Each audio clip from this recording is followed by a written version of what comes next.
Is Mamata Nikhilesh. Welcome to my channel. ఈరోజు ఒక special వీడియోతో మీ ముందుకు వచ్చాను. వీడియో ఏంటి అంటే ఎప్పుడు బిర్యానీలు ఇవే కాకుండా కొద్దిగా స్పెషల్గా చేసుకొని తిందాం అనేసి అని అనుకుంటే రోటి పచ్చడి అనేది చెప్పారు.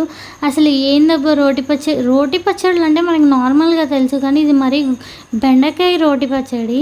సో బెండకాయ రోటి పచ్చడి అనగానే నాకు కొంచెం వింతగా అనిపించింది. నేను ఎప్పుడు వినలేదు, ఎప్పుడు తినలేదు. సో ఇది ఒంగోలు సైడ్, ఆంధ్ర సైడ్ బాగా చేస్తారనేసి తెలిసింది. సో ఈ బెండకాయ రోటి పచ్చడి ఎలా ఉంటుందో నేను కూడా ట్రై చేద్దామనేసి చేశాను.